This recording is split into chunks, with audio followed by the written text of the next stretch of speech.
Hi everyone, welcome back to Coffee, Books, and Rain. I'm Rachel with my new D20 mug from the Ren Fair and a cute little jackalope that I also got that was like laser etched and so cute. So those are like a couple of the things that I got while I was at the Ren Fair over the weekend. We don't have any rain, but we do have coffee and we have books as per usual. And I have the window open, so if you hear a chime or anything like that, I do have a chime on my patio that is making some really lovely tinkling noises as it feels amazing today. And I have the blinds open. That's why my lighting is a little different today because I've actually got natural light coming in from my outside over here.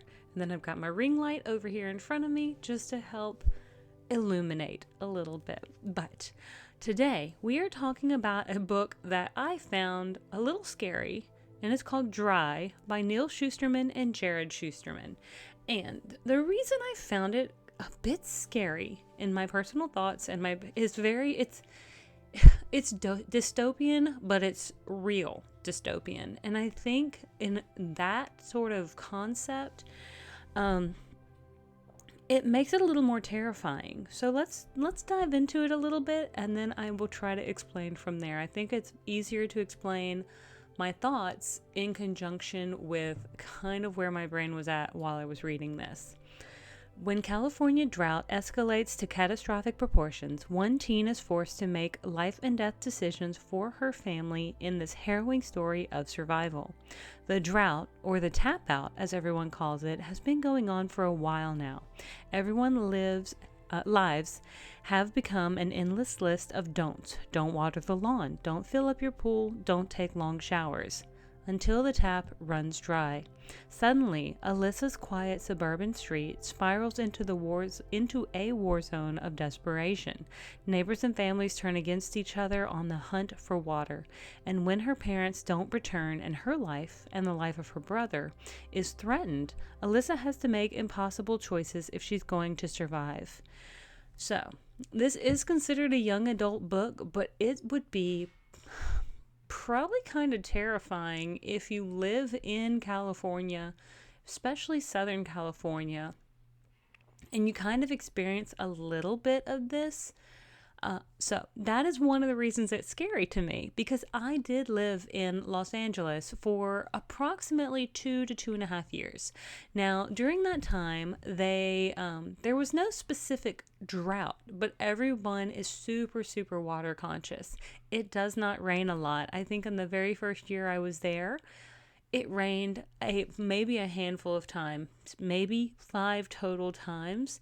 Very small amounts, not really puddling on the ground. Every day feels fairly 72 degrees and pretty, is what it looks like. However, there is almost kind of a haze that covers Los Angeles as well, because there is pollutants in the air. There is a lot of grime in the air because there is no water kind of tamping all of that down. And though there is some greenery, it is not what you would see if you go to other parts of the country where water is really just a couple feet down from the top of the surface. So I will say that reading this book kind of gave me this vibe of, oh crap, this is possible. Now, originally this book was published October 2nd of 2018, and it's 390 pages. This was not a NetGalley book. This is a book that I found on Audible because I've read some of Neil Shusterman's other works and happened to run across it, or maybe it was recommended to me, and so I went ahead and got it for like one of my credits. So let's just dive into this a little bit. Alyssa is a teenager, and I would say probably around 13, 14 years old. She can't drive. She rides her bikes in various places. And she has a younger brother named Garrett. And so they're at home when this tap out happens. She goes to fill up the dog's water bowl. However, it is dry. It just, nothing happens. So at first, nobody really cares a whole bunch. They're like, oh, it'll come back. It'll be fine. But slowly but surely, everyone realizes, oh no. And so they're like, okay, well, we'll just make a Costco run and we'll go get some water. We'll go get a couple cases of water. We'll be fine. Well, they get to Costco and cases of water are like gone. They are just completely like, it's a madhouse inside of the grocery store. And so now they really kind of don't have that source of water either. Now, one of their neighbors, and the neighbor boy that she kind of starts to hang out with a little bit during this fiasco, is Kelton. And Kelton's family is known in the neighborhood for being the preppers, for being a little odd, for overly preparing, for doing things to their yard that the HOA doesn't like.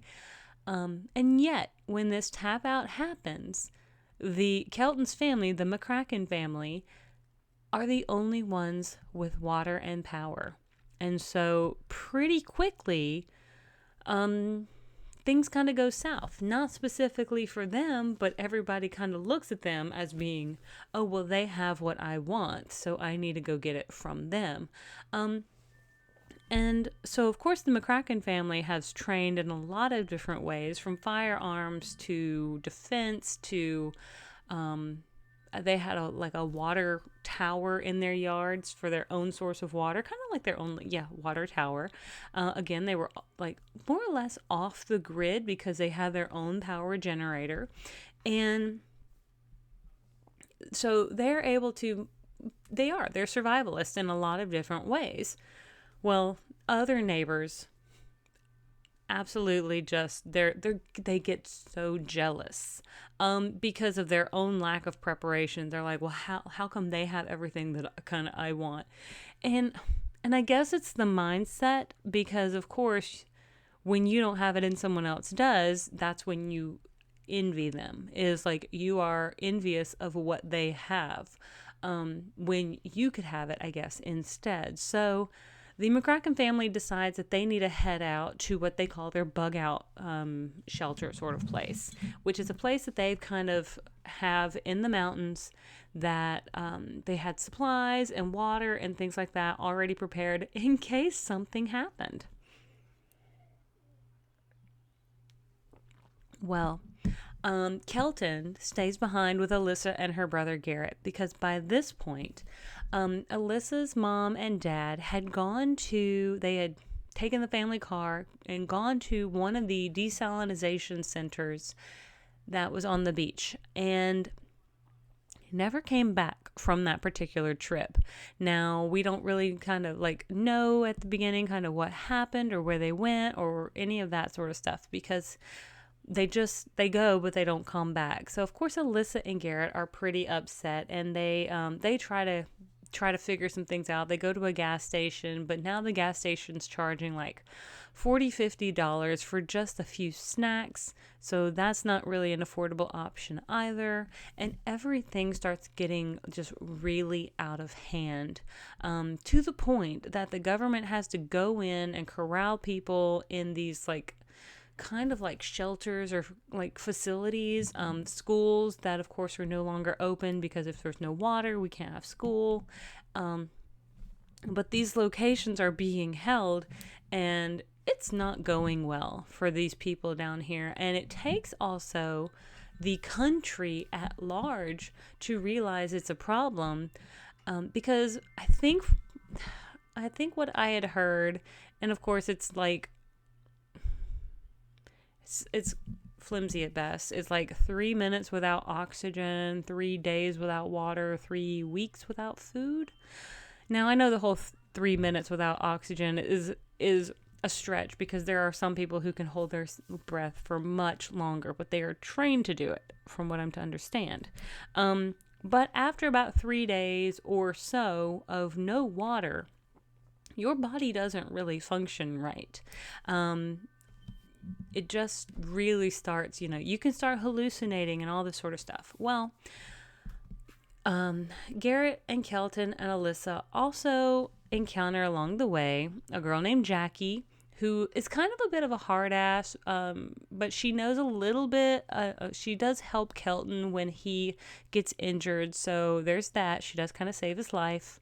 And then there's another guy named Henry, and Henry is an asshole in my personal thoughts. That is simply my thinking here, because he's an opportunist. And he grew up in a very affluent neighborhood where his parents had invested into some sort of aqua viva water, which is more like acai berry infused water or something like that. So it's supposed to be really good for you. But people in his neighborhood have pretty much been dying of dysentery, and that's something else to kind of like deal with, because they did something they weren't supposed to do and pretty much pooped their brains out until they passed away. So that's really sad.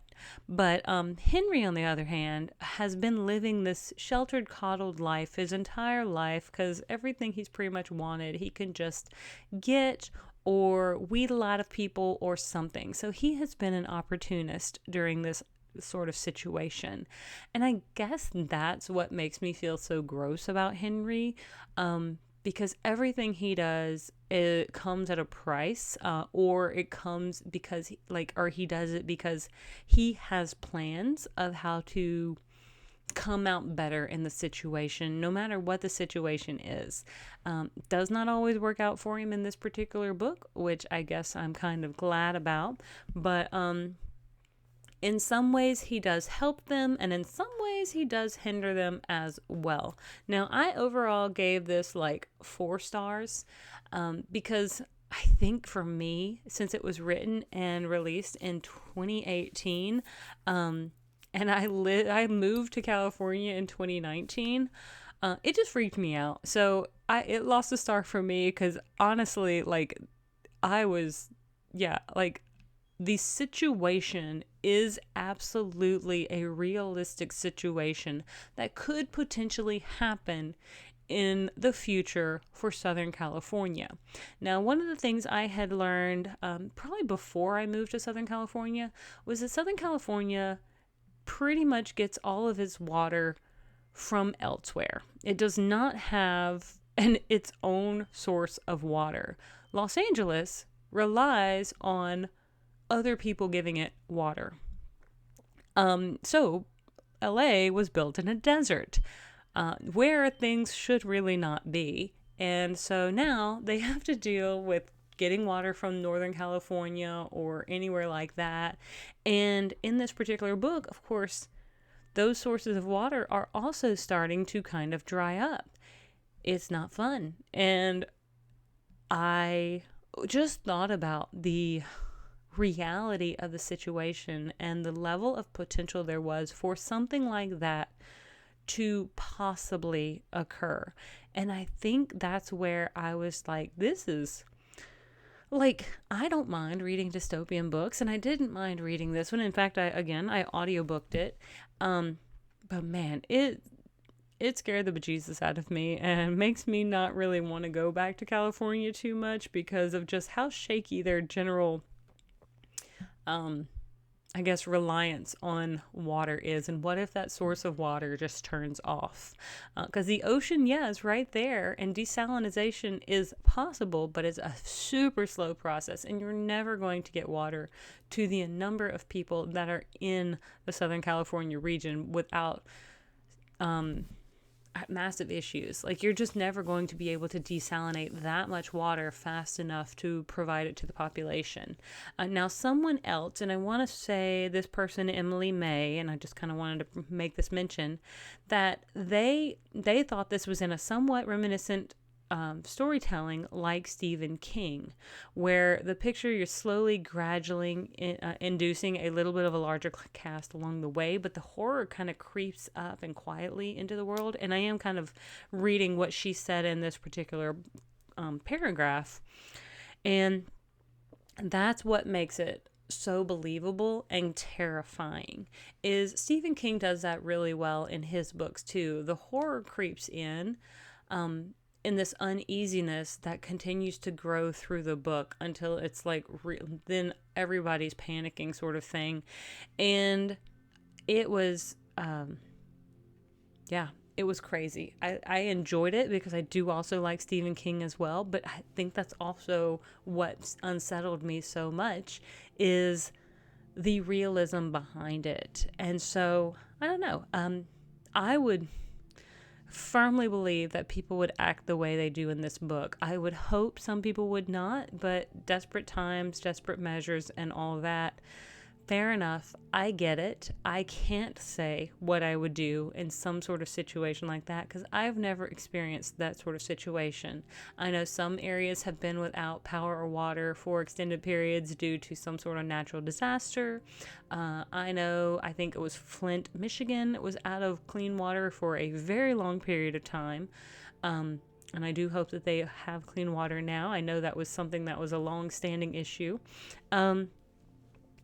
But people were just so desperate for drinkable water. And I mean, I get it. It is one of those things that we have to have, like breathing. We have to have some hydration in our bodies. Our bodies are like what? Like 80-20, 80% water, 20% everything else. So we kind of do require it. It's one of those macros that we need. It might be the super macro on top of the protein, fats, and carbs. But anyway, I think the use of kids was good, but I think I would have also liked a parallel with adults as well, just to kind of show me how the two sets of people were dealing with the situation. For me, I think that could have been a cool dynamic, is we kind of watch a group of adults over here, but now we're watching these kids over here trying to accomplish kind of their objectives. So that could have been a good situation as well. I think leaving it strictly on the kids, I mean, it is Neil Shusterman's style to have kind of younger main characters, at least from what I've been able to tell from his writing style. Most of it is more YA. I don't know. Those were just thoughts. Those were just my general thoughts. Overall, I liked it. It was good. It was creepy. It terrified me. And I'm going to leave it at that. But I want to thank you all so much for tuning in. Thank you for liking and subscribing if you have, and if you have not, I hope you will. And with all of that being said, thank you for tuning in, and I will see you guys on the next page. Have a great one. Bye.